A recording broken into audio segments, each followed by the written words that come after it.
That's what gives you some sense of your being special, created. Now, of course, the obvious question is, if you don't actually believe in the creation story, how did you get here? And does that for you matter? Do you feel special in some way? Right. Of course, also, note there's more warnings about knowledge, the dangers of too much epistemology, too much desire to know too much.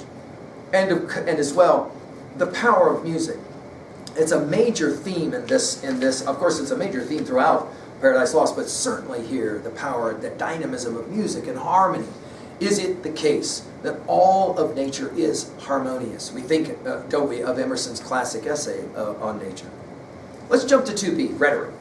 Of course, we said it. There's foreshadowing going on here. We know how Book 9 is going to end, right? We know that how Genesis 3 account works, and the fall, as Milton will understand that fall. Of course, there's a bit of irony here, that Adam and Eve are being told this, and they're being warned, listen, don't make the mistake, and of course they will. Think about the third invocation.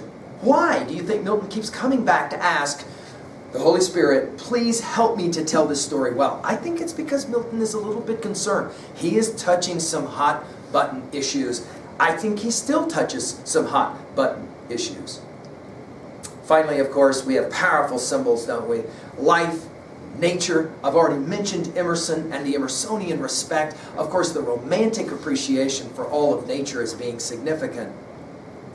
At 3a, how do we relate this to other texts? I've obviously mentioned a number of them already. I feel like you can't hardly read the joy that is fundamental to understanding the American experience vis-a-vis Walt Whitman without appreciating passages like the ones that I've been reading.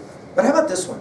What are for you the movies that celebrate most creation? Maybe not just the creation of the world or the cosmos, but maybe, for example, artistic creation as well. And why are we so enamored of creation and artistic creation? Of course, we can think of another text, Mary Shelley's Frankenstein. We've lectured you on this one elsewhere, right? The idea of how we can critique the act of creation and the creator. For example, Frankenstein, the creator, creates a monster. That monster does nasties. Who is to blame for that? Do you blame the monster, or do you blame the creator who does not properly educate the monster? Notice here, we have a lesson in education, don't we? For Raphael speaking to Adam and Eve. Of course, we can ask this question as you relate to yourself and to other texts. What is your happy song? What reminds you, for example, that you have things to be thankful for? You have things to be joy-filled for. What is that song in your playlist that is your go-to song, especially if you're having a bummer day? Finally, 3b. How do you relate to yourself? I already asked the question about, what is that text for you? Let's ask a couple of questions here. Do you believe in this cosmogonic story? We call it a myth. Again, not to denigrate. It's just simply an explanation that explains the unexplainable. Again, we talk about different types of these explanations. The Big Bang, for example, or energy. The very word itself is mythic. I mean, we can't explain energy as that which can be neither created nor destroyed. But do you believe in this story? And if you don't, then what do you believe in?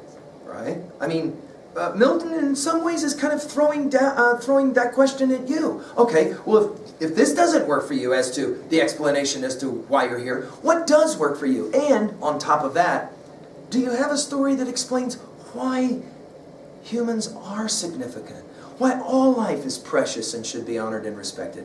What leads you to believe that? Or do you believe in the philosophy of Hoops, to quote Ken Wilber? Do you disagree with Ken Wilber that this philosophy of Hoops is important? For example, remember that Newton in his Principia Mathematica, he says, I will only go where the data will demonstrate that I can go. Beyond that, I don't make a lot of assumptions. That may be the fallibilist position as well, right? Don't go beyond the evidence. What is the evidence then for you? Are humans special? Final question. Milton certainly thought so. Do you believe so? And if so, why do you believe that humans are special or significant?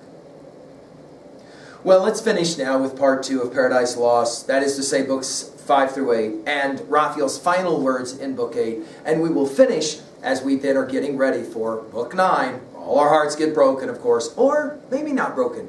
Maybe we will read that fall as something other than a fall, something quite remarkable.